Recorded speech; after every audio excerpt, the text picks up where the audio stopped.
Welcome to this week's discussion on Are you an influencer? We are all an influencer in one way or another. If we do a good job at answering God's call to evangelize, we become an influencer for God. To be an influencer seems to be a big thing today on social media. My worry is who is doing the influencing and what qualifies them to be the one influencing. As a Christian, we all have a responsibility to influence others that do not believe, are weak in their belief, or even other Christians that may not be living the way they should. It is a big responsibility, and we all have it whether we want it or not. There are many ways that we can influence others by how we live our faith. Once you are known to be one of those Christians, you will be watched and judged by those watching you to see if you really live what you proclaim. Scripture teaches us to love others and to be a light by how we live our lives. When I visit a restaurant, I always like to ask the servers their names, and if they are friendly, I will try to get them to tell me about themselves. I think it just makes it more personal and shows them that I see them as a person and not just a nameless server. There is a particular restaurant I like to frequent, and I began to talk to the gentleman that cleans the tables. He is always smiling and is very friendly.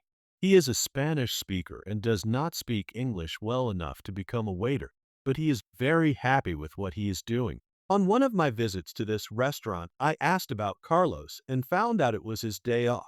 I just said how nice I thought he was, and I would have liked to see him again.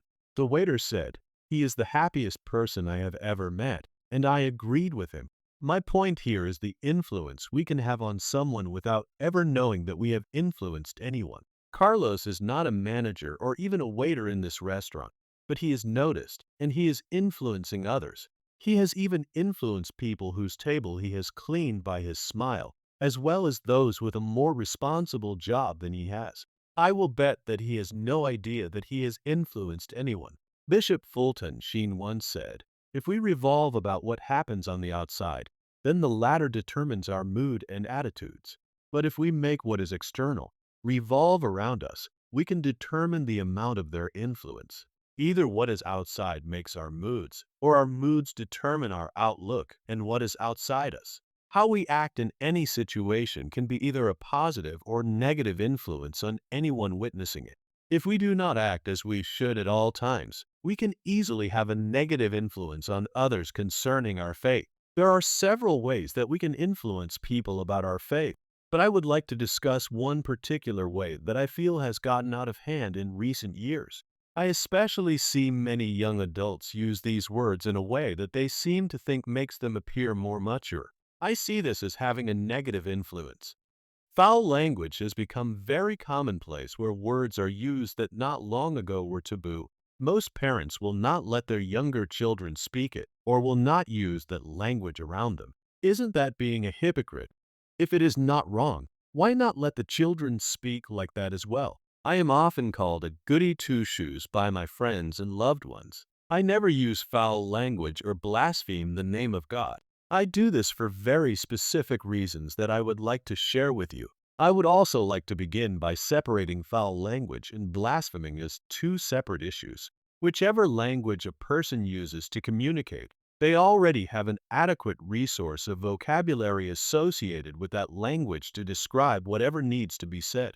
My reason for not using the kind of language is that it does nothing to add to the conversation nor provide any assistance in explaining anything. Swear words are not more descriptive nor do they help in any way to better understand what is being communicated. What they do provide is an influence of vulgarity, degrades the person speaking, and in no way makes an impression of being a person that many want to hear more from. It is offensive to many people.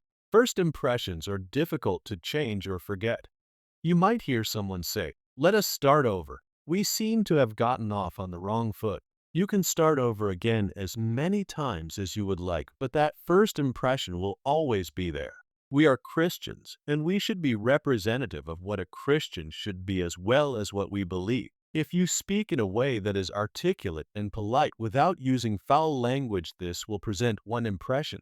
If you use foul language, the impression it leaves is that is how all Christians speak. In the letter to the Colossians chapter 4, verse 6, we are instructed how to speak.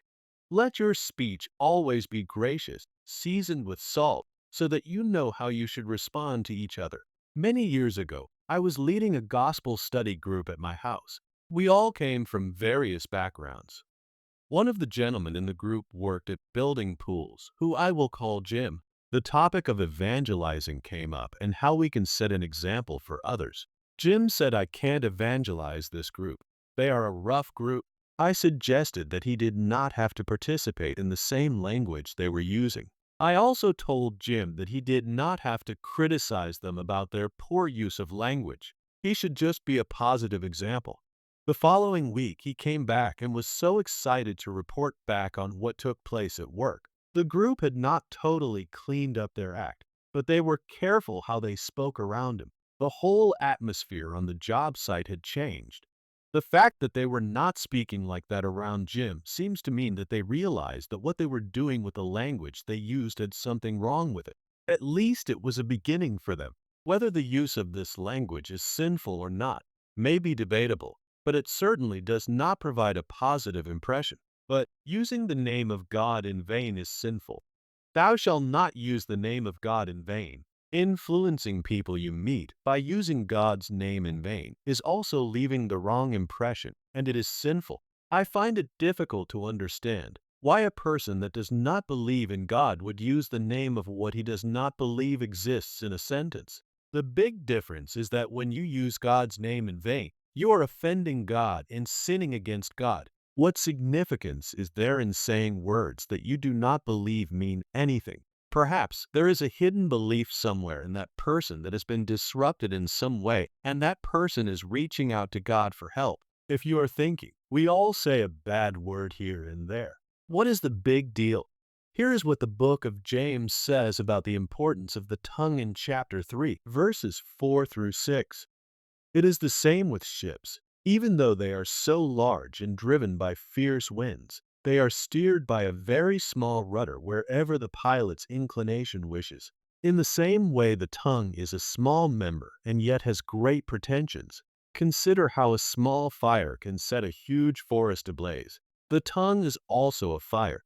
It exists among our members as a world of malice, defiling the whole body and setting the entire course of our lives on fire, itself set on fire by Gehenna. What impression do you make now with the words you use? What impression would you like to make about your faith? Can someone meeting you for the first time tell that you are a Christian and that you know Jesus? Have a blessed week.